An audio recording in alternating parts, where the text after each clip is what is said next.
this for like why comms are important and how to get efficient comms, and then we're going to slowly build that into like some real world examples. I'll show you some things from my past work, and then we're going to do some exercises where you guys are all going to chime in and see, put your money where your mouth is, right? So let's get into it. Oh, by the way, this is a picture I took from the final stage when I was in China competing. That's Team Chinese Taipei, I think, versus Team Korea. So it was very cool, very fun. Yeah, this is just a little roadmap of what we're going to be talking about. You have to understand the connection between communication, coordination, and performance because it just plagues coaches and players. I think to this day, even some of the best coaches or the best teams out there. I was just, for example, watching the Dante's tournament that had been going on. If anybody else has been watching that wonderful piece of content. And even these players who are masters, grandmasters, and challenger just struggle extremely hard with basic communication, executing team comps. Yeah, Tarzan's been screaming 8,000 times a day, though, Chrono, so his team's looking pretty solid. So we're going to start off by going back to basics here, talking about like what communication is, what types there are. And it sounds pretty redundant or reductive, but I feel like it's going to be very useful. And then I'm going to show you some statistics, give you some baseline like examples of like things that have really happened in games, so I can relate these back to our communication basics. And then finally, like I said, we're going to show you how to optimize your communication and implement it into your competitive or possibly even solo queue matches. Any questions right now in the chat, or how are we feeling? I think we're pretty good. Yeah, this is great. Awesome. So let's talk. Basic training. Oh no, not basic training. So let's look at a communication table here. Communications on their own might sound pretty simple, like, oh, hey, I'm a shot caller, I'm communicating. But communicating is actually, you can't communicate with just yourself. I mean, I guess you can, but it wouldn't be very effective in a team setting. So communication is both a give and a receive, a push and a pull. So we've kind of broken communication down into many different subcategories of communication. And really quickly, well, not really quickly, I want to talk with each one of you here. We're going to go starting from the top. I want to evaluate the quality of each one of these categories. And I'd invite somebody to, either type or raise their hand or whatever and talk about what is this let's start with observation. Is this a good or a bad or a neutral form of communication?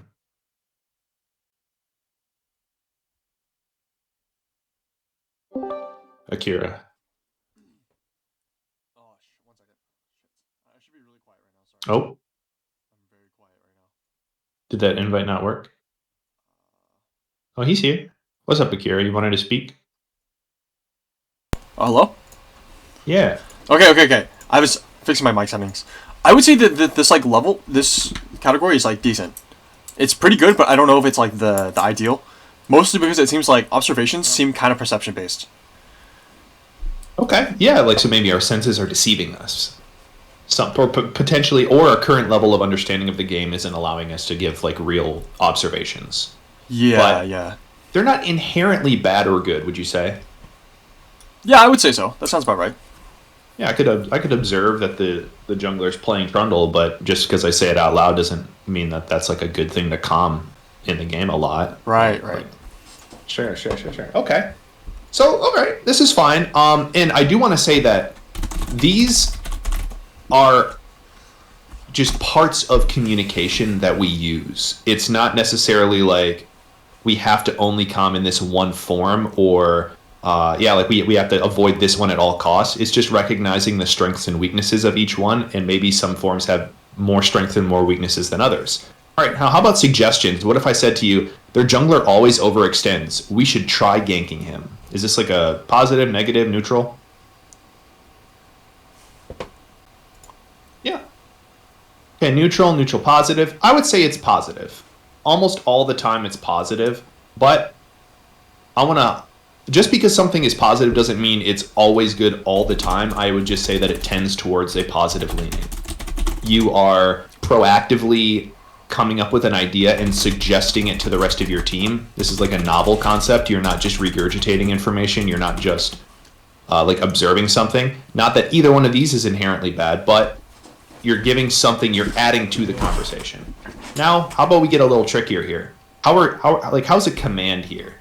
Go mid. take tower, then go drag.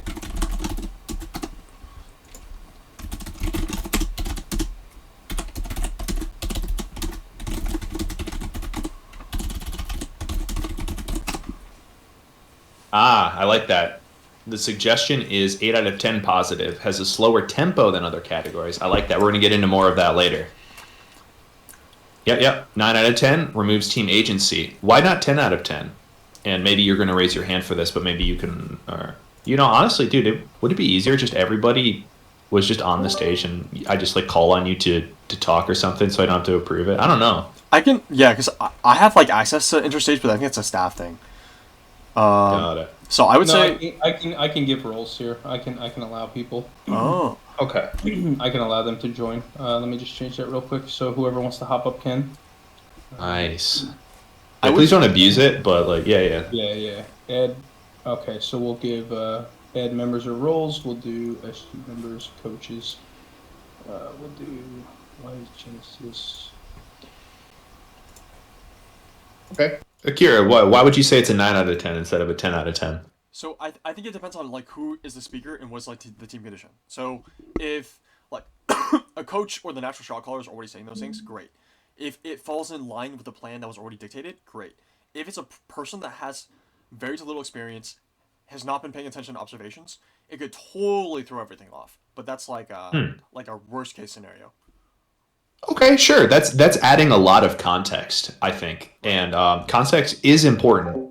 Now, what if maybe this is adding a little bit of context, but I think in a different way. What if I tell you, Akira, hit this minion, Akira, back off here, Akira, reset now, Akira, buy this item, Akira, come here now. Those are all commands. Would those all be good commands though, or they're really clear to me, so that's good in terms of like making sure that my comprehension is high. I think I'm like emotional, so I might get mad, but that's like a personal thing. Okay. Now maybe this is might be where we disagree a little bit. I would think that is not good because you have transcended the realm of shot caller and now you are in dictator micromanager mode. Yeah. And I think that removes a lot of the human element of playing League of Legends in a team setting. Sometimes you might have to do that, but I think I try to use a lot of examples to show you that you're not a human being. You're like a pawn on my chessboard here. Yeah. Okay, so yeah, I would agree. I would put that like 8 out of 10, 9 out of 10. We're going to skip a couple here, but what about actually question? Can Trundle be in our jungle? Good or bad? Or neutral? I think that's... You think it's bad? I think that may be good. It could bad or neutral? I'm gonna say neutral. Neutral? Okay. Yeah. I want to hear. Give me an argument from bad. So the way that I look at it is when you say the possibility of someone's there, it's the possibility, so you don't know. So you're kind of like thinking of stuff outside of lane when that could distract you from what you're doing, and that could cause something bad to happen. Okay. It puts a tax on your mental resources. Okay.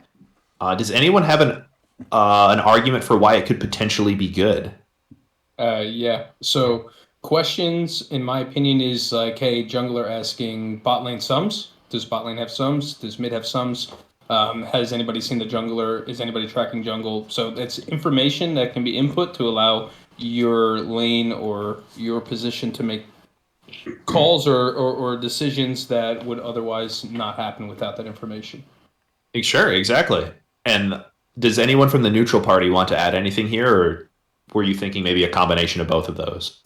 That's pretty much what I was thinking. Yeah, there's a combination Okay. of both, where it's like it can be good because of that exact reason Amada just stated, but it can be bad in a sense of like you might just get the wrong answer. Like the question was, can Trundle be in our jungle? If somebody says yeah, he can be, and then let's say mid rotates. He can be anywhere. Yeah, sure. Yeah, no, I know. Somebody's like, yeah, he could be, and then it's like, oh, okay. Mid, can you come with me to check? And then mid comes and then loses like 4 minions. Then it's bad. Yeah, I would agree. I would also say think of the frequency of use here. What if every single comm is a question, does that maybe make it less good? Ooh. Makes it very bad.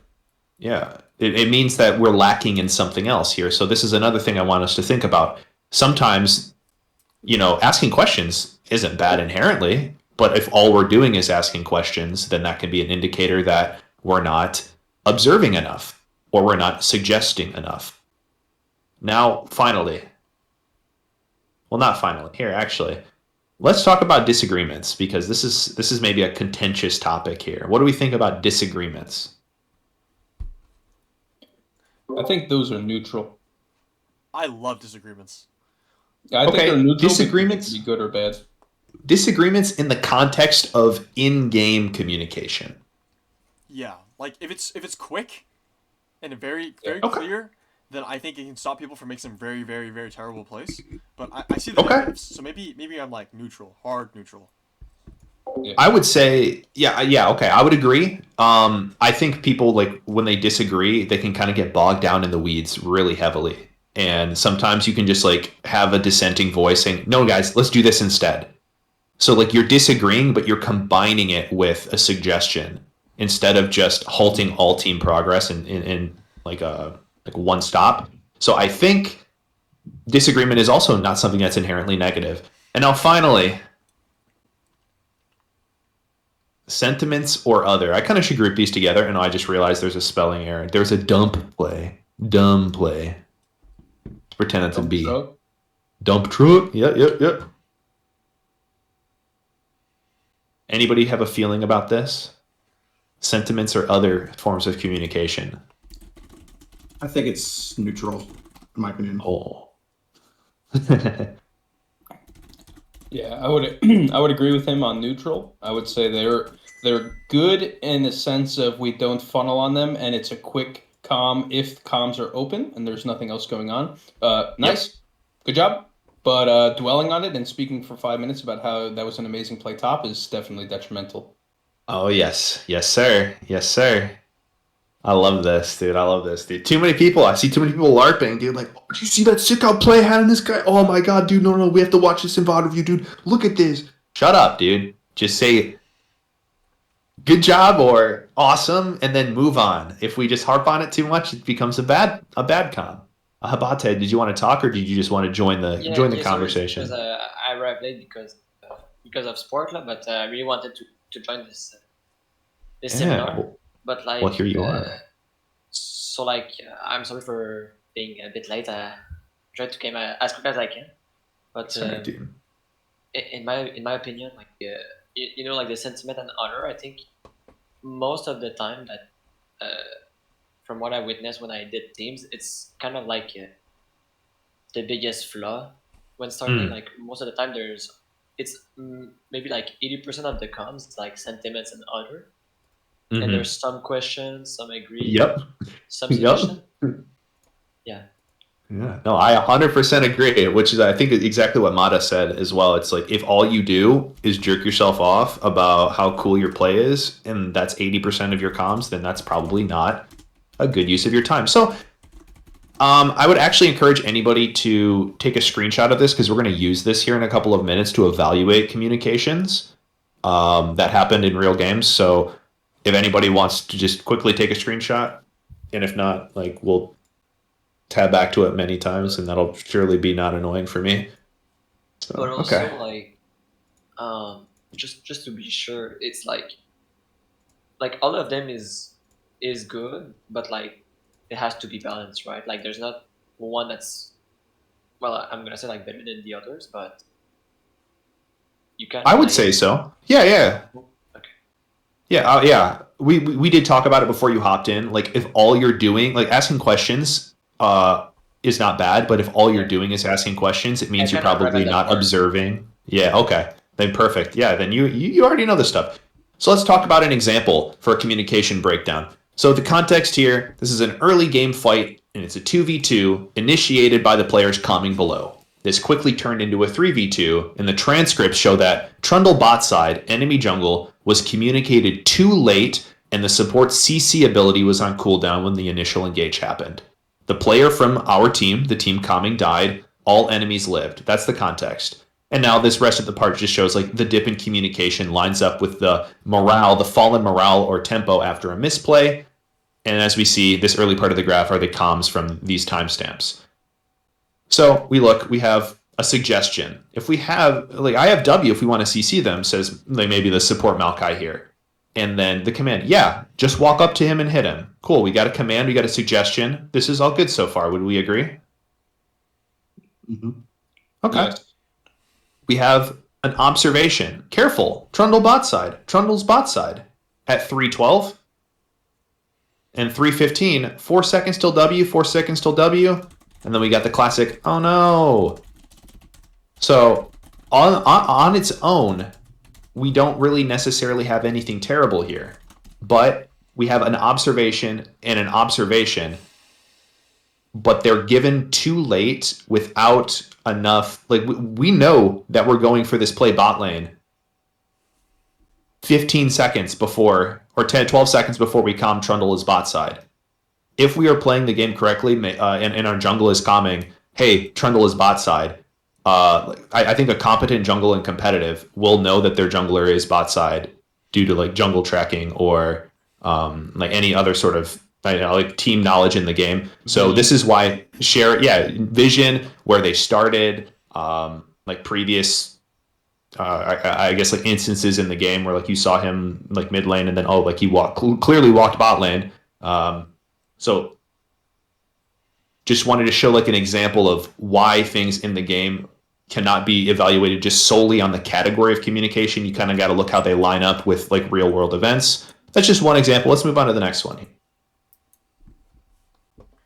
We're going to use our own example. Oh, sorry. This is another example. We're going to use our own minds here to fill in the categories and type them in the chat once you have. Just do like 1, 2, 3, 4, like for each one. So timestamp, this would be timestamp 1, this is 2, this is 3, this is 4. What category do you think it is?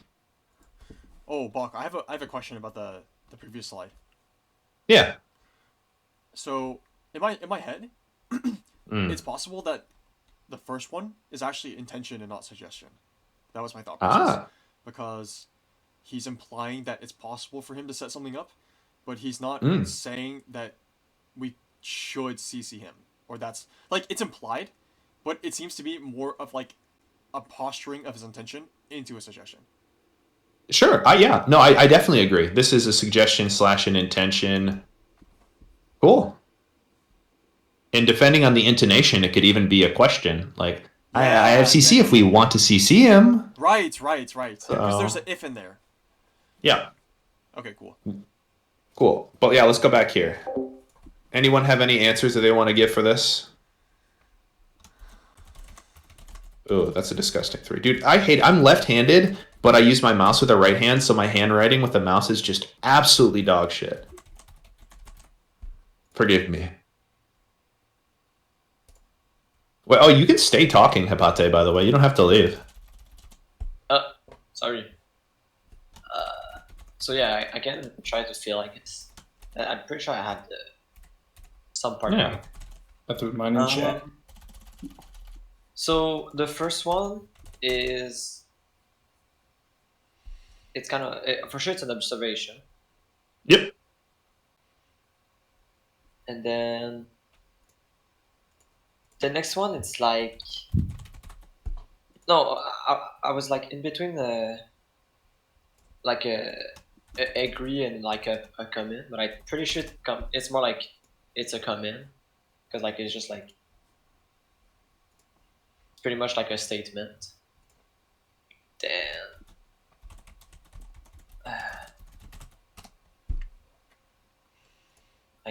Like the third one, I'm.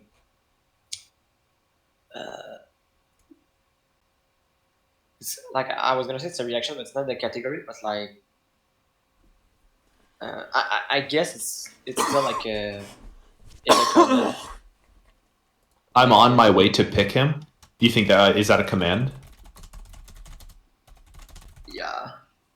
Okay, why? What makes you say that? Well, it's not. He's not like commanding to someone, but like he's saying like what he's gonna do because he's talking like to kind of about himself. Okay. because what's he saying? It's an action, you know. It's like, oh, I'm on my way to pick him. So it's kind of like Okay. saying, kind of like giving a bit of a self murder in my opinion. Yeah. Would you say it's something closer to an intent then, that he intends to do something? He's coming mid to gank. He is on his way mid to pick him. Oh. Or do you disagree? I don't know. Well, I guess it's kind of like it's a bit of a gray spot because it really like plays on kind of intonation, you know, Sure. because for me it's a bit biased because like the phrase are really a bit like too. For me, it's unnatural because Yeah. some people might react more like emotionally. So like if somebody is like more sorry, I tried to find the term, but like extrovert, I think, or Yeah. like sometimes they express more strongly, you know, then Mhm. it's less of can I say it's less of like intent and it's more like the way he's going to express is going to become more of a comment. Okay, like he wants people to collapse with him. Like he's on his way to pick this person, so he wants other Yeah. people to do it too. Okay. Yeah. Okay. Yeah. I could see. I could see that.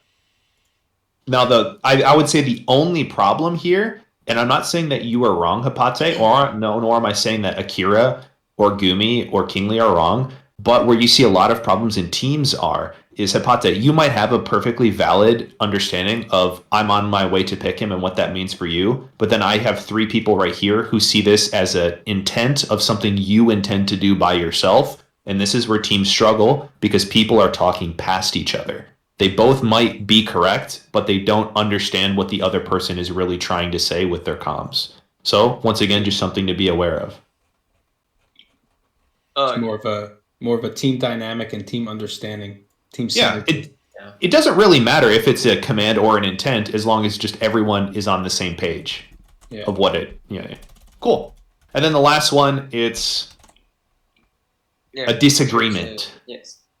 So I think Yeah. what we were just saying, not to go back on it, but on what you were saying, when we were speaking about disagreements and if they were positive or neutral, I think disagreements are healthy as long as your team has a process to deal with disagreements in a healthy manner and understand what to do when there's a disagreement, and we don't funnel on it and waste time. If there's a disagreement, we know how to process it as a team and we know what to do after the fact. I think that's when Sure. disagreements are healthy.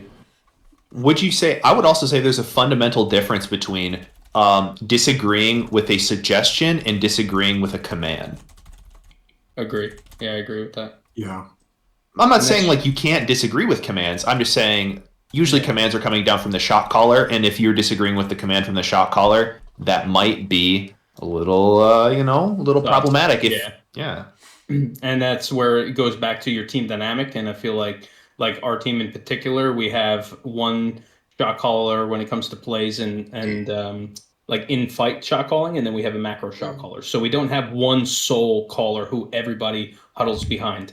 And that's just a team dynamic that us specifically can work on disagreements a little bit better than a team who has one shot caller and then you have somebody disagree and then it throws everybody into disarray. All right. Cool. Yeah, and as we see here, just some like I guess laying out the answers, but like as we talked about, it could be or interpreted in a different way. How about that? Cool. So now those are like the basics of types of communication, and we saw a little bit of examples applied to in-game. So let's talk about stats and theory. This is literally my Akira bait section of the lecture here. But before that, did anyone have any questions or comments that they would like to add before we go into this next section? What the?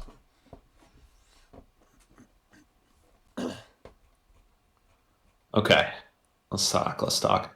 Cool. So first of all, let's talk about anticipation ratio, what it means, why it's important. So we talked about earlier that no form of communication, I guess, is like inherently evil on its own, right? It's all about the ratio, all about not the Twitter ratio either. Like the balance that you have between certain forms of communication. If all we're doing is giving sentiments, or if all we're doing is asking questions, that can be problematic, even though a single question on their own is not very, ideal. So what this does is show you how we can bucket communication into, I guess, like 3.5, like 4 different categories here. Push being statements that supply information, intent, or action to the team. These are commands, these are intents, these are observations. These are supplying novel ideas to the team, or maybe making the team aware of something that they would have not been able to, realize otherwise.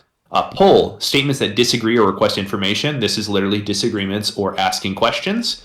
And then sentiment, which are important, by the way. For example, if your team has lost a big team fight, sometimes it's good to add the sentiment of, like, hey guys, knock it off. Like, we got the next fight. Like, we're like saving the team morale, saving team mental. Very important. You can't have none of it, but it should not rule over the rest of your comms.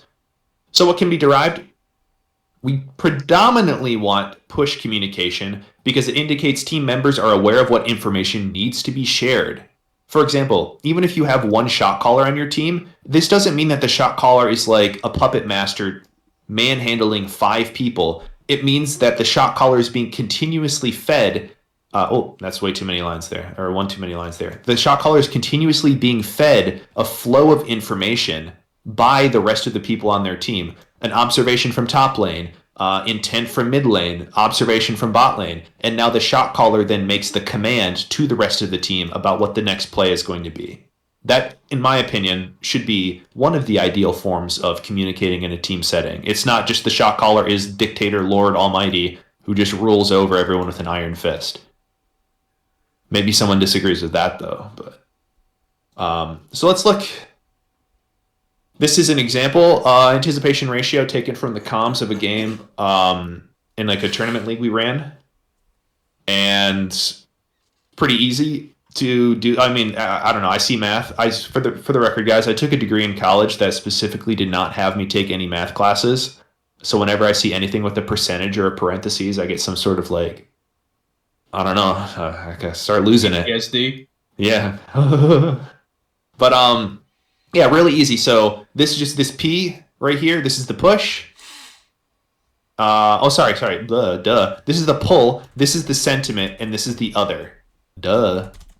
So whatever percentage this is. So we see we have 14% pull communication. So that's 0.14. 6% sentiment, 0.06, and 6% other, 0.06. So this leaves you with a anticipation ratio of 0.04. Now, granted, that's pretty close to the threshold here, but anything over 0.7 is considered extremely efficient communication, where you are asking, or like your comms are not very clogged at all. You're not drowning people out. You're not asking for too much information. A lot of information is being supplied, but there's not a complete absence of information being pulled here.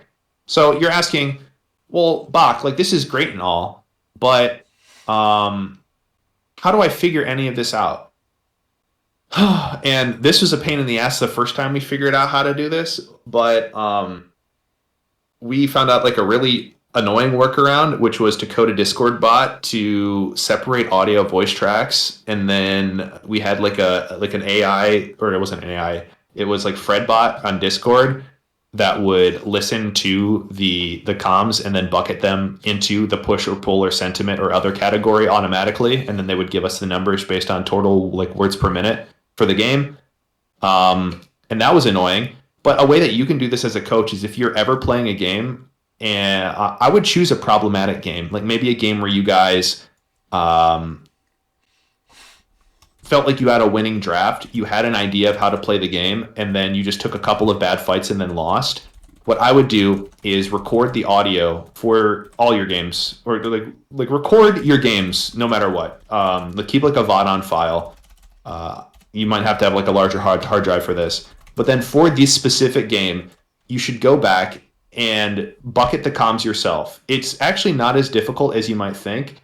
I just have like a system. What I do is like I have 4 buckets on Microsoft Paint. There you go. And I will just go like push, pull, sentiment, and other. And then while I'm listening to the VOD back, I'll just do like an X in each bucket every time I hear one type of comm. And then at the end of the game, you just add them all up, and then you can plot it into this ratio. It is a little bit more time consuming, but I think if you're trying to min-max your team's comms, because I think a lot of teams struggle with communication and you don't want to code a Discord bot, that might be the next easiest thing to do. You can get even more granular by doing it per player, but that requires a lot more time, like multiple watch throughs of the same game. But as we see later, I think we see later, sometimes different players struggle with communication at different points in the game. Maybe you have a player who shuts down after a bad play. You have a 2 terabyte hard drive. Sheesh. What does the pi percentage of 14 means in terms of communication? Does 14% like in concrete term? What's a 100% score or 0% score of pull communication?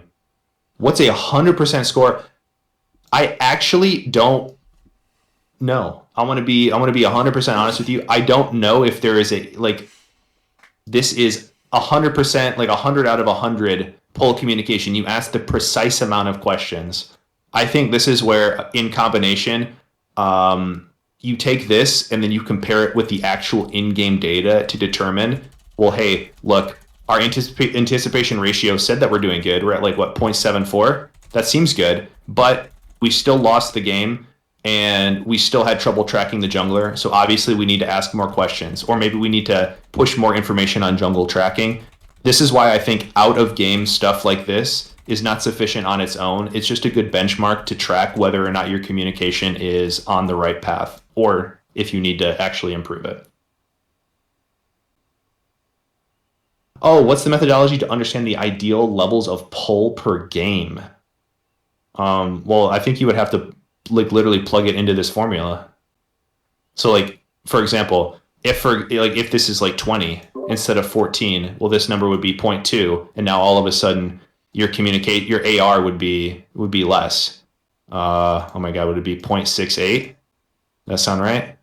And then that would now be, instead of extremely efficient, that would just be efficient. So you would be asking too many questions this game. Well, actually, I don't know. It would push this down, so it would be less than. Don't listen to me. But it would be lower than 0.7, which would mean that you were asking too many questions or pulling too much.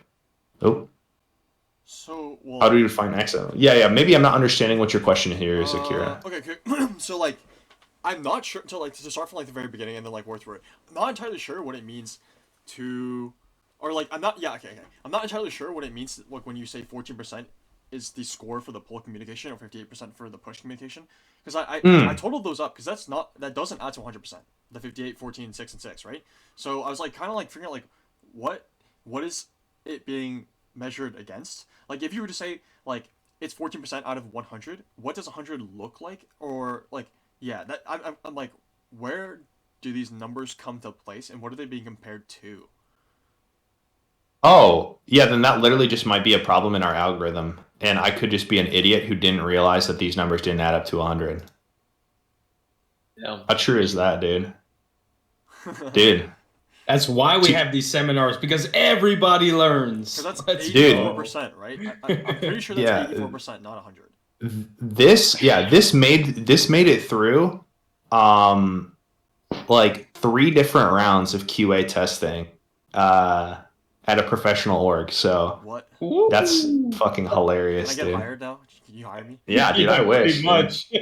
Like actually. This is why you always get people to check your work, by the way. That's the whole This point is of why review. everybody there majored in English and not math. Let's go. Dude, I didn't major in math though. I'm a liberal arts major, like that, or not a liberal. Yeah, same, dude. But, like Same. I'm a what's the word for it?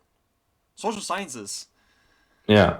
Yeah. For the record, all of this data was collected and put out by that bot that I talked about. So I didn't even look at it twice. I just said, yeah, that looks good. That looks like some numbers.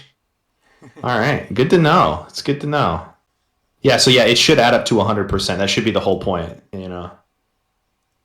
All right. Well, let's with that bit of learning, let's go on to this one, because I think in context, knowing that there is importance in balance of communications, and then showing that if you use a graph with the right numbers on it, you should look for a ratio of above 0.7 for efficient communication. Now let's talk about what consistent communication looks like. So for a team to maximize its in-game performance, you have to maintain consistent levels of communication over the whole game. And this doesn't mean necessarily that you have to be pulling and pushing in the same amount towards the end of the game. Like maybe towards the end of the game, there's just many more commands because you're playing in a 5v5 setting, or sorry, like you're grouping for team fights. Everyone is kind of like on the same page, more or less, because you're not like sequestered into your lanes or your individual aspects in the map as heavily. So let's look at each one. What can we notice between game 1 and game 2? Anyone? Oh, this is dope, dude. This is so cool because you could analyze this in the same terms that like you analyze like sine, cosine, and like amplitude and stuff like that. So if you were like, it's the amplitude is not perfect because the equation is not like consistent. But yeah, you could take a look at like, so the first one I would say the amplitude is relatively the same, but the amplitude is a little bit lower on game 1. So that means like it's closer to some type of like arbitrary threshold. And then you can kind of see that like the peaks and the valleys, the maximums and minimums are much more aggressive with game 2. Not to mention that there's less space in between the peaks and valleys with game 1. Like it's consistent from 7 to 17 minutes to a certain degree, but it looks like game 2 there are hard spikes up and down every single time. So like maybe like in mathematical terms, you could look at game 2 and say that like the equation is just repeated many times, if that makes sense. Like there's a lot of periods in game 2, in graph 2. Does that make you see what I'm saying? Right, like the same equation of the up down repeats like I don't know like 7 times. But then you could say the first game is actually maybe only like one really complex equation that just repeats once. Sure. No, I agree. Yeah. And I would also maybe even venture like a description here that I would much prefer the comms in game 1 to game 2, because if there's one thing I think that we should all take away from just playing competitively is consistency is one of the most important things you can have. And whether you win or whether you lose, having consistent comms is always going to be preferred. If any of you have played in a team before, it kind of sucks. Like your highs are great, but then what happens when you lose a fight and you cut comms practically to 0, or they just drop off a cliff, everyone shuts up, people mute their mics, and nobody says anything. Not that I'm saying that like you can't feel down about yourself, but notice like as Akira said, the variability between the peaks and the valleys here is not indicating healthy communication. It's way too emotional. But let's look at this. Ooh, wait, yeah, but also, can we go back to the graph source? Yeah. I think also it's I want to say like for me, like it's fine to put some data, but like it kind of like dehumanize like the way we communicate, and like I feel like it can just bring some. I'm gonna say some like. I'm gonna say like it's kind of a bit toxic, you know, because then we would tend to say like, oh well, our comms are bad, but technically, it like it's a bit trying to be more robotic. I mean, sure, but it in a good way. People who like work their best are the ones who like know each other the most, you know. Okay. I don't know if it makes a bit of sense. I think that makes perfect sense, but Mata, yeah, sorry. Yeah. So what I feel like Hapate is trying to say here is that you're looking at the peaks of quantity of communication, and you're not looking at the quality of it. So you're basically using these numbers to associate words per minute, and basically it's like quantity over quality, right? So even though we see high peaks of quantity in game 2, we don't know the quality of those communications. And even though we see a good median of communications in game 1, we don't know the quality of them either. So we're doing this all based off quantity and not actually quality of communications. And it's all mathematical instead of actually looking at the specific comms themselves. I think that's what he's trying to say. Yeah, that's what I'm trying to say, because like from my top of my head, sometimes, you know, when you watch mic checks, sometimes team will have, you know, one guy, like I think if I recall, there was a team, I think it was FPX with Dwayne B, who was like, there's a team fight, no one is talking or Bale, and he's like doing anything. So technically,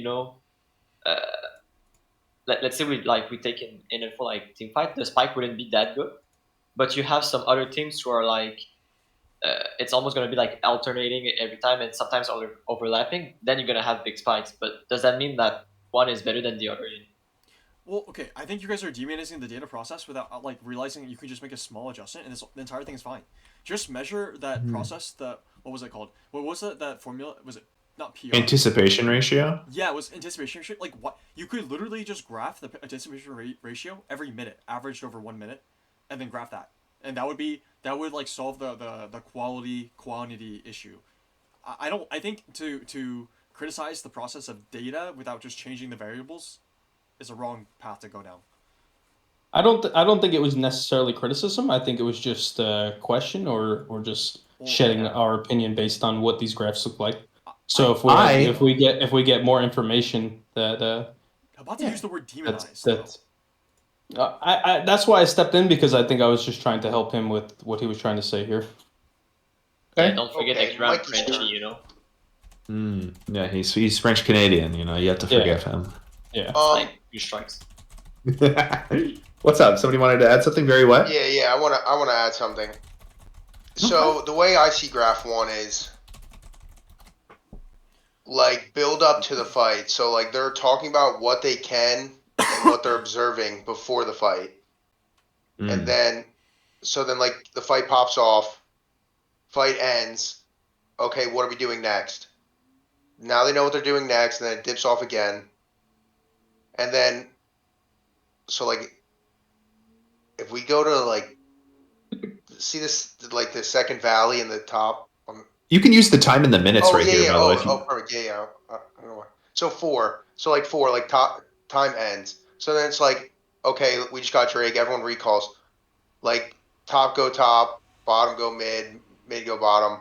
So that's 5. And then 6 is now everyone's doing that. And now 7 minutes. Now that enemy team respawn, they're coming onto the map. Now you're making another game plan, and then now it's again drops off to 8 because going on to 8 it drops down because maybe not much is going on, and then it's like, oh, we can do this for the next like 4 minutes or whatever it is, and then you see another good chance at 13, and then at 16 you make the right play, and then that was the big Baron fight, let's just say. And then in Graph 2, it's just like you might be talking about the fight a little bit, fight pops off, probably lost it, so no one says shit. So then after 3 for another 3 minutes, you guys barely said anything. And then you guys lose another, and then like, okay, then 7, the fight pops off. You guys lose it again. And then for another 2 minutes, it's just silence. So you're just, it's constantly feeding your shot caller information, feeding the team information on what's going on, instead of just like random events happening. And you guys are always caught off guard, and that's why you see these like huge dips. That is, in essence, the main takeaway that I want to go from this. I personally think those are valid concerns that Mata and Hepate talked about here. Like words per minute, I actually don't care about this statistic at all. I don't care that this is 200, because you could look and say, well, look, almost 200. That's higher than this top graph. Isn't that better? Well, no, we don't care about the quality of the communication here. What this is a tool in your toolbox of evaluating comms that cannot be used on its own to arrive at a definitive answer. It is only there to indicate a potential problem. So I would look at this graph right here from Team 1, the team that won, and I would say, looking at this graph, this team has a pretty decent mid game, and it looks like, I would venture to say, that they have a pretty solid amount of, or a pretty, consistent level of communication. Now, we're not evaluating the quality of that communication, only that it's consistent. So those are 2 metrics that this team does not struggle with. This team might be communicating very, very highly quality stuff here, and then nothing here. We don't know, only that they're not consistent in their comms. So I think that is something which we have to combine with what we talked about here with the anticipation ratio, which we have to combine with what we talked about here when it talks about, observation, intents, and disagreements. So we have to take all this together and then find some sort of like solution, right? Does that make sense? Anybody disagree with that or want to add something?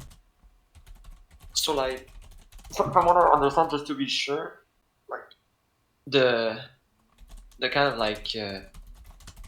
I know we said we don't talk about like the total words per minute, but like what's mainly like to get out of it, it's like the narrower the graphs are, like it doesn't matter if it's like if you speak at let's say you speak at 200, like in between 150 and 200, Sure. like it doesn't really matter as long as it's not like high peaks non-stop, right? Yeah, exactly. Yeah. Okay.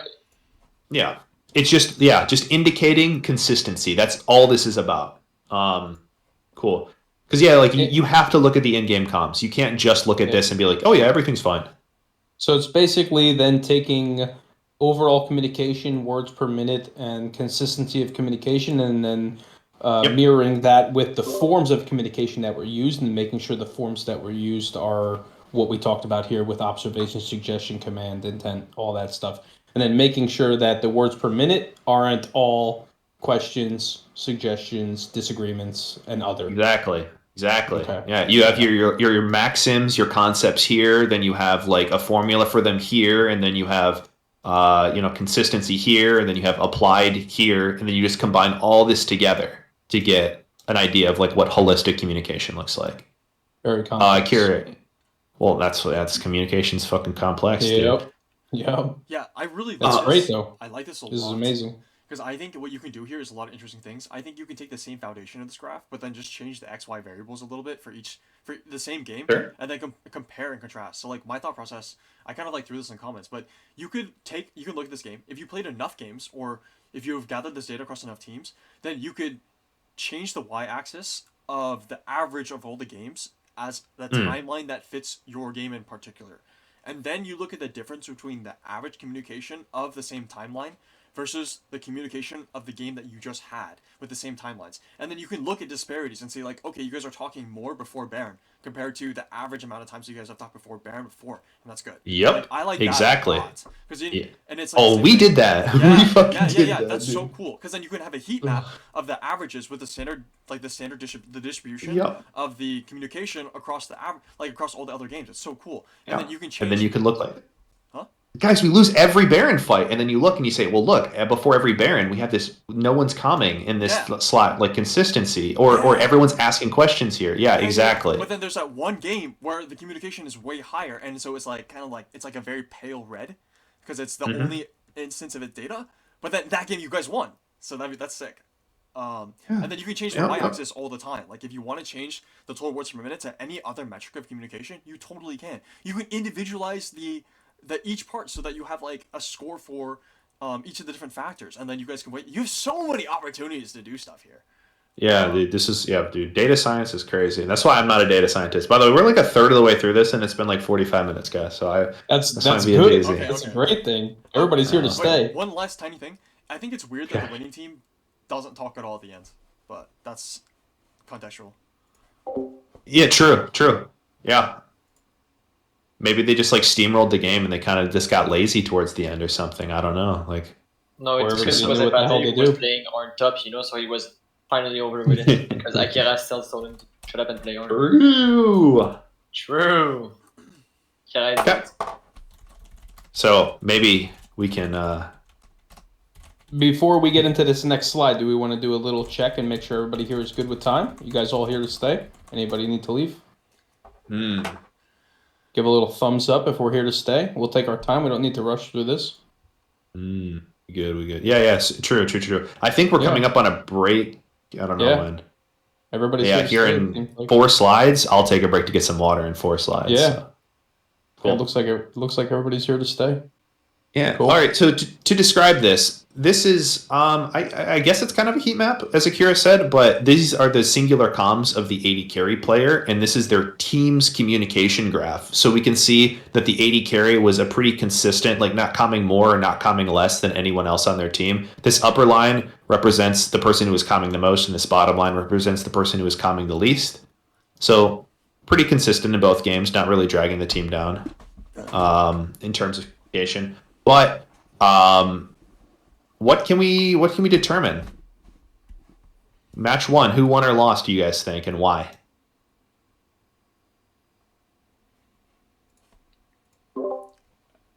I think. Well, I don't know the standard for what like it looks like when they consistently win or lose, like as a control.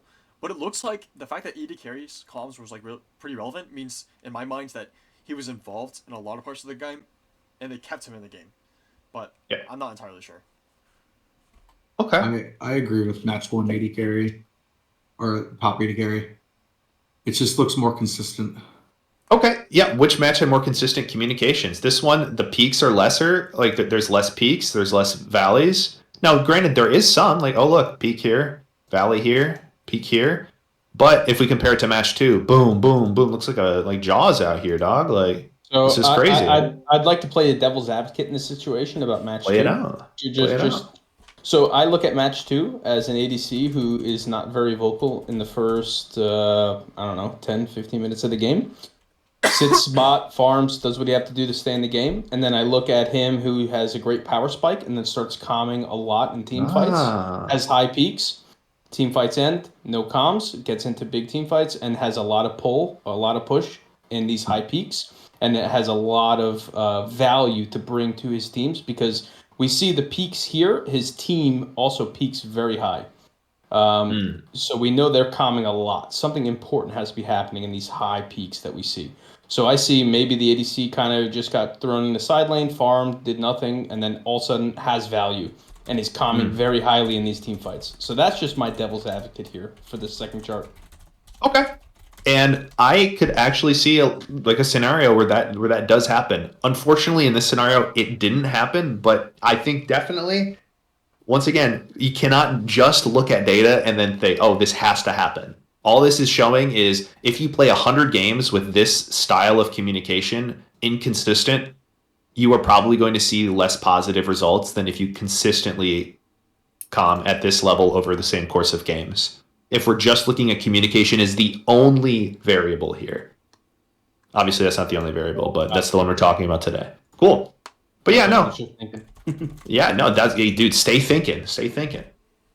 And another thing, like we can generally assume here, we can look and maybe pinpoint scenarios where the game started falling apart maybe for game 2. Where we see like pretty consistent communication in the first part of the game. And then as we move into like the mid/late game, things get a little erratic here. Maybe you did get side laned and that's why we see dips here. But maybe the rest of the team looks like they're dipping pretty hard here too. Maybe we just have a general problem with transitioning like Baron fights or Second Herald, or maybe we're not playing Seraphine bot, true? But also, I want to say something, Chrono. You said that maybe there's a lot of peaks through different fights.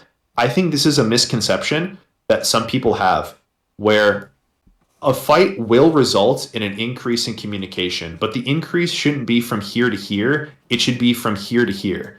So you do talk more in a fight, but the lead up to the fight is almost, if not more important than the actual comms in the fight itself. And we'll go into this later and how we can optimize this, but we are going to talk about this later. If anybody else wanted to add in before I go to the next slide.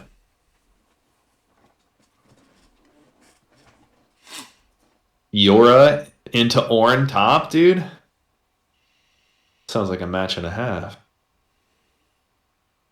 No, it's because I lost to this guy. Oh man, dude. Cool. Once again, we can use this to, this is, okay, we're going to assume, by the way, some things here. One, we knew that this team lost the game. This is, like I said, data taken from an actual competitive match in a tournament league that we ran. So we know the outcome. It was a lost game, and without getting into the personal aspects of the quality of the comms, what things could this graph indicate about the quality of gameplay at these different stages of the game? I think we saw a big diminishing quality of gameplay around 11 minutes and 20 minutes. Yep, I would say early game's looking pretty good. Maybe not perfect, still some peaks and dips, but you know. Early game was more consistent. Mid game was a little erratic. Late game was off the fucking cliff. Bye bye, boys. We're strictly emotion communication here, and we are just very excited at around 21 minutes. Maybe we had a chance to get back in the game. That didn't go the greatest. We didn't do what we needed to do to get back in this game, and then we just bounced to a slow decline here because nothing went our way.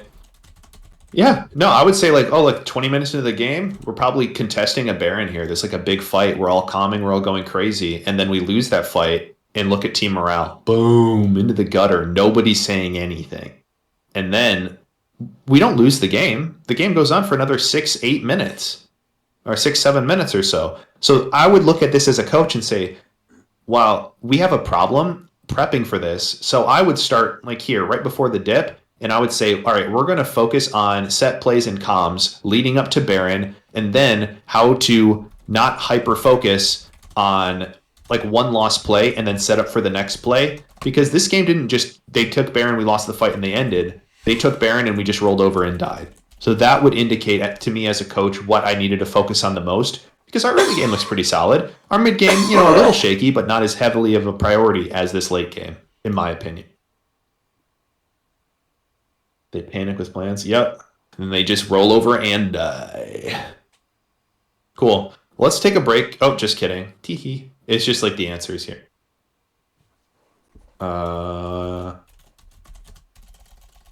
True. So jungle diff. All right, I'm going to go grab a drink of water and go to the bathroom. I'll be back in 2 minutes if anybody else wants to take a bio break. We're a little over halfway done. 2-minute bathroom break. Everybody get water. Do what you got to do. My top laners are trolling me. Yeah, pretty much.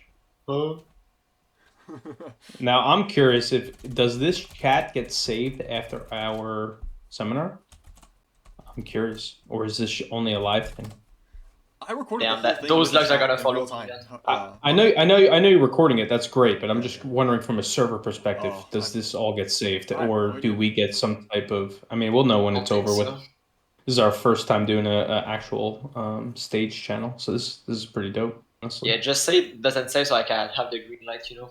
It's gonna be wild. We gonna be see, wicked. it's like, you can type whatever you want, we still see it, man. Crazy. Nah. Yes. But I'm happy we went. I'm happy we went to the stage setup because this is awesome with the chat, the live Yeah. people on stage. Can I do mean, this this in is office hours? this is awesome. Yeah, hell yeah. I'll make you an office hour stage chat for. Oh, yeah, that'd I be mean, so I much told you, easier. I already told you should be using the coaching because you know I know you don't want like 15 people coming into office hours. And if you go to our League of Legends, I'm sorry, if you go to our Stasis Gaming, wait, no, what the fuck? Where is it? I'm crazy now. Hold up, it's here somewhere. I see it, I see it. I have a couple of I rules. don't see it. I That's just- the problem. The SG members. Oh, only SG coaching. members. Yep, coaching 1, 2, and 3. So only staff can come in outside of 2 people.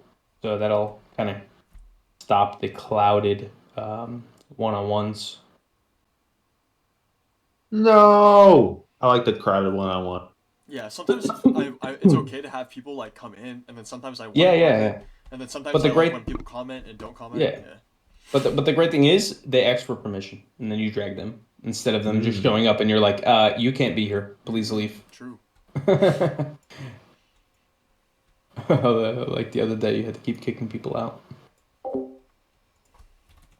But this is awesome, man. This is awesome. We got to do this Cool. more. Well, we're going to get into some real-world stuff here. Hell We're yeah. done with the conceptual things. Sorry, Kira, your time to shine is over. We like Camel top lane, true. I hate Camel. I always come back. Camel. Kira Yeah. always bounces back. Oh hell yeah! But He's like I he's just like a had- chat GPT man. He's just I always had one fucking small learning. question, Buck. Yeah, what's up? We were talking. Whatever. Wait. I love that his profile picture is the cat holding his hand up. This man always has something to ask. I do. I don't Fuck, hate my the bad. I learning. was choking. My bad. Okay. All right. What's your Okay. question? So, like we talk about like communication and like let's say you want to feel kind of like I don't know if it's gonna be like talk during the session, but like when you want to start to be like or learn, hey, I want to learn like to shot call / communicate, Yeah. like because for me like all of those data stuff and all for me it's a bit like overwhelming, Sure. so yeah, where do we So- start? Yeah. Right here. This next slide that I'm going to go on to. Yeah, the way that I treated this is like before this, these are like the sources, right? To back up the stuff that I'm going to talk about here in a little or here now. So this is like what I think you should actually do in game or how like in-game comms should go or set play should go. And then we just needed that other information to justify our decision making here. Okay. Okay, so let's talk about communication. So first of all, I think there's 4 aspects of communication. The first one being clear and concise. I think Akira talked about this very well earlier. Sorry, did I say earlier? This is weeks ago. When you're pushing information, you got to make it clear, concise, and to the point, which is funny because I was not clear, concise, and to the point when I said that. So avoid including mundane or irrelevant details, right? Fragment. Why say many word when few word do trick, right? If you can say Fiora is coming bot, watch out. Say care bot, Fiora coming, or care bot, Fiora. I don't know. So like keep it short, keep it sweet. Predict. If you have a reason to believe the enemy player or team will likely do something next, you got to relay that to your team with the understanding of don't just fucking make shit up. Like, oh yeah, dude, I predict that they're going to flash into our Nexus. Like, why are you commenting that? That's not helpful. That's you're just lying. And then connect. This, I think, is the last piece of information that people kind of fail at. If you have something to share with your team, you have to make sure the other person acknowledges that they have received the information. So what I mean is like I'm pathing topside. Well, like, what does that mean? Does that mean I'm pathing topside, so top lane, you need to be ready? I'm pathing topside, so mid lane, you need to be ready? I'm pathing topside, so you guys need to play safe? You need to say, I'm pathing topside. Top, is there a gank angle? Or I'm looking for a gank mid, or I'm looking for something. Like, call out the person that you are talking to, or if you are a person who is not sure, like, if the comm is directed at you, you need to confirm that information with the person who is comming with you. Otherwise, you know, you guys are going to be at a desync. Does that make sense? I love the bottom two. Exactly. Yeah, me dude, too. That's so cool. Predict, and connect. All bangers. Cool. I love that. So let's look at some examples of communication and see why some might be bad and some might be good. A beginner communicating. I gotta kill, I gotta kill, I gotta kill. He's dead. I'm running away from my life. Why is this not professional level communication here? Because it's too much emotion based. Here, hold up. I gotta kill, I gotta kill, I gotta kill, he's dead. I'm running away. That's not efficient. Bro, Too many- just say you have a kill, bro. Too much clouded comms, no efficiency, too much observations, too much just Yeah, man, too just much say top other. mid. Too much emotional communications. Top To die. look at it from Akira's level of communications. Too many level 1 communications here. Exactly. Too many Wait. level oneers. Too many. Yeah, but yeah, so yeah, too many sentiments, too many other communications. But like, okay, there's gems in here, right? Like I'm running away. This is intent. I've got to kill on its own. This is a sentiment, or yeah, it's a sentiment or an observation. Not inherently a bad thing on its own. It's all the other stuff in there that makes this not very good. So we can level up to intermediate. Oh, sorry, did you want to add something? Oh yeah. Sorry, I don't mean to interrupt, but yeah. So it's good communications, but it's not efficient. So I'm Exactly. running away for my life. Could be I'm out. I'm done. Yeah. Play over. 2 words could summarize his 6-word sentence. So Exactly. it's good communications, but it's not efficient, and it's clouding comms too much, not allowing your team to input other information on the map. There's a gem in that pile of turd right there. As we say. Okay, so intermediate. We kill, We I'm out. Yeah, That's exactly. We kill, I'm Intermediate. Trundle is Yeah. dead. Bottom side jungle looks pretty clear. I will let you all know if anything changes. What's wrong with this? I know. Tell me. Wait. Okay. Yeah. One is like the fact some facts are accurate, but the rest is badly interpreted, or it can lead to bad interpretation. Okay, tell me what's good. Trundle is dead. Okay. This is fine because like it's just like we know like the fact is like straight, clear to the point, you know. Yep. Then you have bottom side jungle looks to be pretty clear. So does that mean it's clear? Does that mean like he's gonna pad bot or kind of like in between? So like it can lead to, I don't know, a misplay happening or overconfidence, and then they get penalized for it.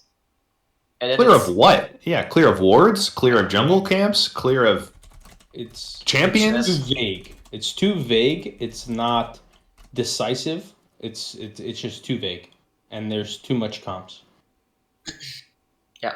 And then like Well- the rest is just like I will let you know.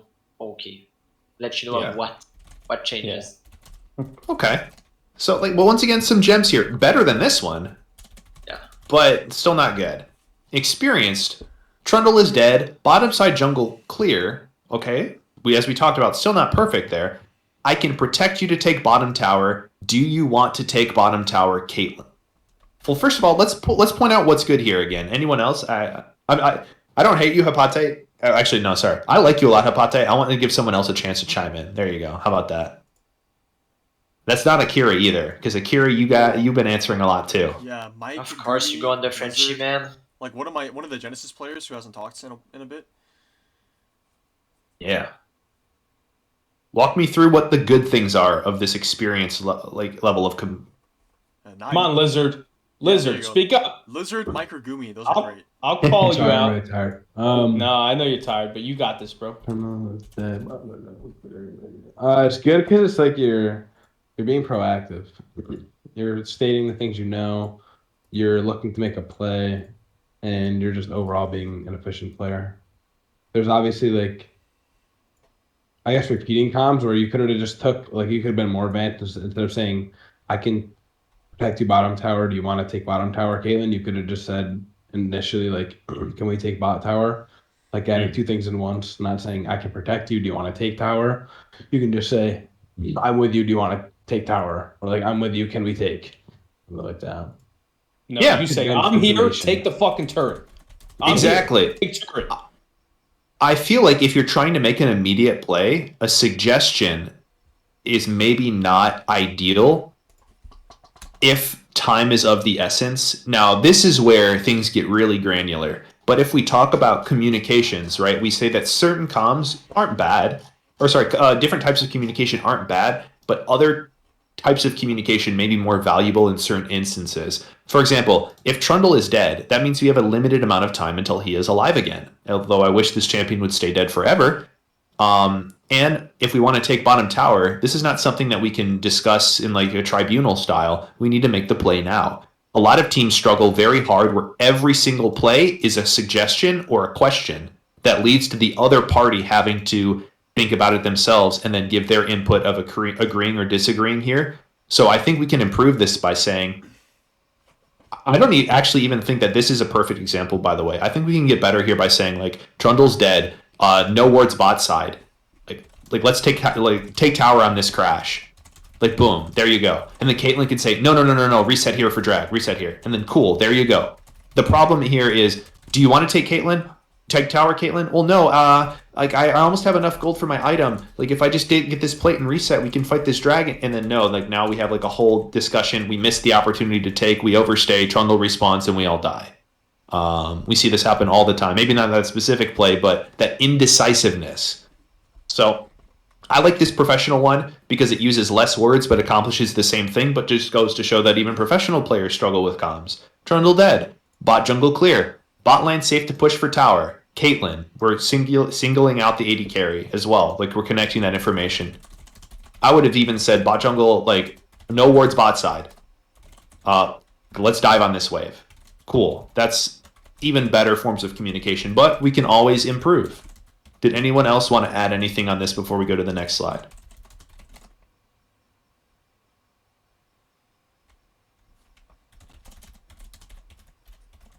Cool. So let's talk about coordination. This is a framework, dude. Anybody feeling some pep? So the PEP comes from planning, execution, and post phase. And this sounds pretty intuitive, right? Well, like, yeah, no shit. You come up with a game plan, and then you execute the game plan, and then you review and prepare. Well, no shit. But it's important because when you're in the heat of a moment, right? This is kind of what I was talking about with you, Chrono, earlier. When you're in the heat of the moment, you have only a finite number of mental resources available to do anything. I like to think about your mind as like as RAM, right? You only have a certain amount of RAM to use for a given task. If you're using that RAM to discuss how a play is going to be executed in the middle of a play, you are not going to be able to perform your other tasks adequately enough to maybe win a fight that has a smaller likelihood of success. So how do we do that? We do what's known as cognitive loading by coming up with some sort of brief game plan. And this isn't like, we don't have to, dictate the whole like Odyssey here of, oh, he went on for a 5-mile long thing. We're going to reset here in 5 minutes from now. We're going to do that. No, just plan phase. What this means, develop a brief plan for all protocols and contingencies, relay the plan to all relevant teammates. For example here, if we're in laning phase and we're going to dive top lane, our AD carry does not need to be singled out in this plan necessarily. We just need to say, all right, top lane, can you crash on this next wave? Engage off of my Q. Cool. Execution phase. You execute the plan. Maybe all your comms look like in the heat of this moment is, I'm queuing, or Q and 3, or flashing out. I have aggro. Just little bits of information. You're not coming up with a game plan or adjusting things here. And then review and prepare. Briefly reflect on the game plan. This is another thing people get dragged on or get bogged down about here. If something goes wrong, you don't, oh, dude, you should have done this, man. Why didn't you do this? Dude, oh, you should have just listened to me. Say, all right, good job, guys. Next time, wait for my flash. Or next time, let me know about some. Or next time, whatever. Like, you can add something very briefly, but don't harp on it. And then also, if something went good, call it out. Be like, wow, dude, good, like sick E. All right, now let's do this. Because as we talked about earlier with the different types of communication, adding sentiment that increases team morale isn't like inherently bad. It just can't be the only thing you do after a play. You have to reflect on it, what went right, what went wrong, so you can do a little bit like in the moment, like, and then move on. Yeah, so we got some good feedback. Cool, so now let's take this and look at a detailed example. So we're creating a game plan. The jungler says bot lane, push next wave, we dive. Engage off my Q when wave crashes. And then bot comms back, heard. They've heard the comm. They hear, they understand. We've done communication, ladies and gentlemen. Execution phase. Wave is crashed, the jungler initiated the dive, bot lane followed. Cool. Post phase, jungler says, nice play. Just let me know if they have sums beforehand next time. Boom. Look how easy that is. Obviously, like, this is in a vacuum, right? Like, this is like a hypothetical scenario. But push the lane, we're diving, wait for my Q when the wave crashes. Everything for this play is laid out beforehand in 2 sentences. You're not saying, oh man, we messed up the dive. You have to wait for my W next time. You're not saying, oh dude, you went before the wave crashed. You're like not saying, oh man, I didn't know like, wow, like what the plan was. Everyone knows their role.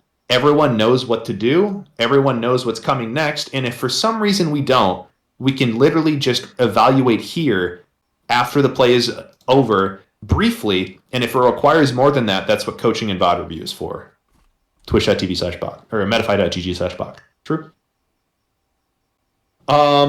There is not a list of what's good to review and not to review in the post phase, only because I didn't get around to making that. But I would postulate here that anything that takes more than 1 or 2 lines to say probably has no place in game to be discussed. If you can't say it like, nice play, just do this, and it's something productive, then just save it for after the game. Cool. Now, your turn. Context. We are red side looking to secure a Herald on spawn. The game time is 7 minutes and 15 seconds. Top wave is even, mid wave is even, bot wave is crashing. Everyone has their summoner spells available. Let's create a game plan. As a shot caller.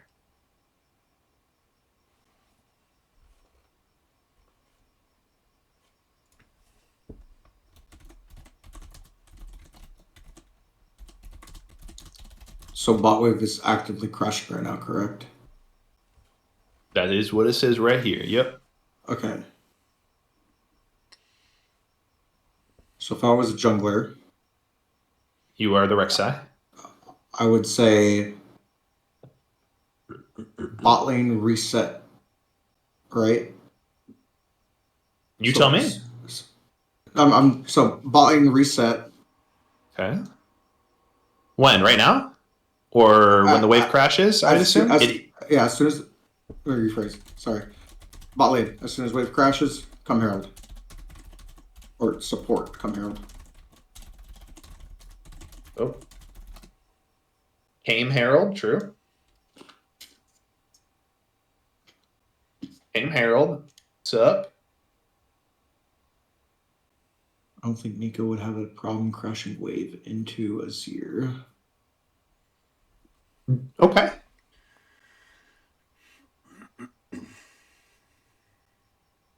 It's even there.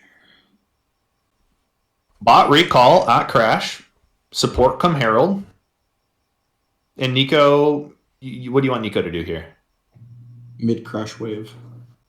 Say. Mid crash. This wave right here? Yes. But look at the Isn't- timer. Herald doesn't spawn until 8 minutes. Ah, that's why I bought a jungler. Hey, Bach, can we use a different color to the right so that it's a little hard to see in the yellow? Ah, see, my apologies. Okay, so Herald spawns at 8. Okay. Hold on. So, my fault, Bog. You're chilling, man. It'll be different thing. So, next wave, mid bot crash is what. Ah. Well, this wave's already crashing, right? Like, it's already going, pushing. Right. On next wave, because depending on how many minions, right, it could form up onto the next one. Is my thought process. Okay. But, like, what if we want the support here? Ash is the support here in this situation. So Ash would have to then recall and then walk from here all the way to here. This takes time, right? Yeah, around like what, 40 seconds? Takes 8 seconds to recall and 28 seconds to reach from base to about the middle of the map. So get there around like. Ooh, I was off. I was at 30. I guess My it depends on what your wrong. movement speed My is. times have been wrong.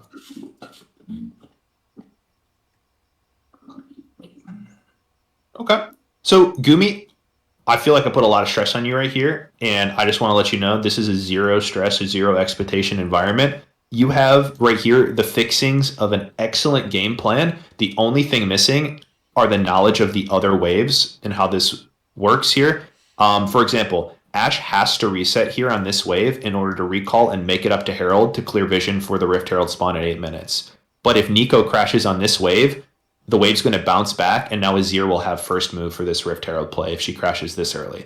So that's the only thing we're missing here. But this is why communication exists in the game, because now your mid laner can provide you the information saying, I can crash on next wave, or your support can saying, like, I can roam now, we have a crash.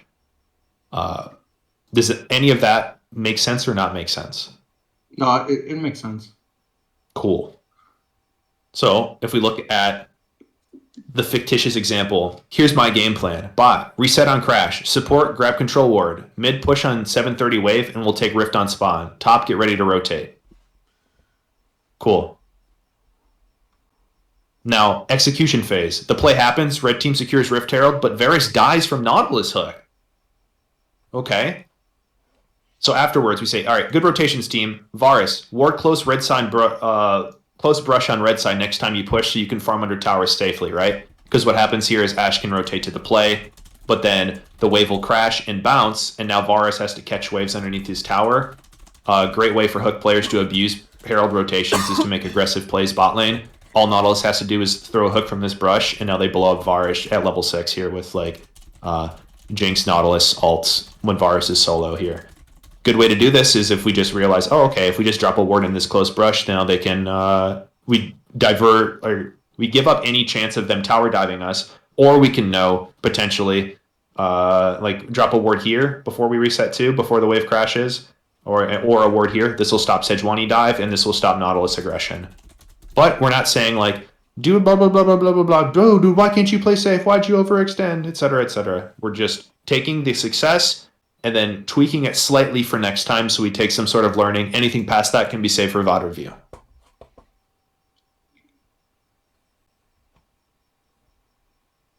So I want to talk to Akira here. So it says, any Genesis player thinking they can do a level 5 reactive planning, even if Varus dies and gets a good playoff? So as a support player here, so we know that Nautilus is going to be heavy engage, heavy punish here on the Varus, who is going to be alone in his lane. As Ashe, so this is where I struggle as support when it comes to playing non-engaged champions or non-aggressive champions. And so I look at this map here, I say, okay, Rift's coming up. We have Prio in the top lane, we have Prio in the mid lane. We want to get this Rift Herald, so as a support, I should roam. But, okay, I'm Ashe here. So this is where it gets complicated for me, personally, because I know, okay, if I'm any other a hard engaged support, I can get the roam off. Now, if Varus does not have that ward in that lower bush there, and he's playing to catch the wave here, and I roam as the support up to Rift Herald to help out with the objective, and my ADC gets caught. Now, okay, so is that on my ADC to be able to ward or understand the position of the team in this objective? Or is it on me as the support to know that I cannot leave my ADC and I need to be down there to help him for this wave or this hard engaged bot lane? So that on me?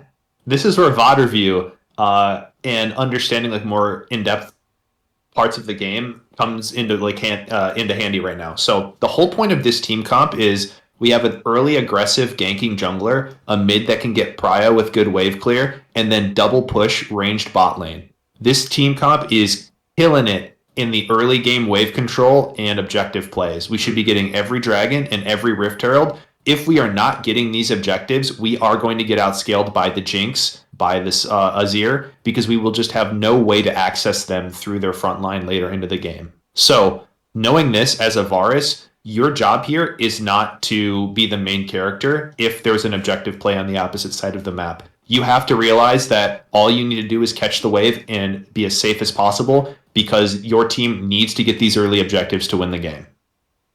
So now, me as the Ashe support in this situation, is it my obligation to roam for this Herald or understand that my mid and top can game prio and they can secure that safely and I can help my Varus in lane not die? Or is it on my Varus to not die and me as the support to roam and help out for this objective? Okay, so pretty much no matter what, if you can crash away fast enough, you have what's known as like a roam timer where you can literally be anywhere else on the map and not be punished for it. The key is how long. No matter what, if you crash here and the play is we're going to make a Rift Herald call, both laners should reset. And then you should... Okay. What I advise you to do is don't hard commit to one play right off the bat if there are multiple options available. Akira's running out of space on his hard drive. Uh-oh. So what I would advise you do is Varus, you would reset and run bot lane. Ashe, you would reset and run mid.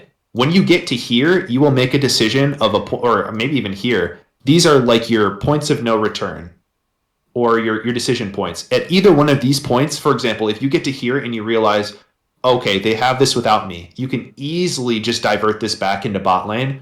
Same thing here. You can easily go back into bot lane. You don't need to walk all the way here if they already have it. You can evaluate the situation at either of these thresholds. Does that make sense? Yeah, 100%. So basically, in this situation, it's not entirely on my Varus it's not entirely on my Varus. This is on me to understand the amount of time that I can be out of lane with this wave push and know that I can apply X amount of pressure mid or herald and then get back to my Varus before he's in that shitty situation where he has to walk back to tier 2 because he's getting dove.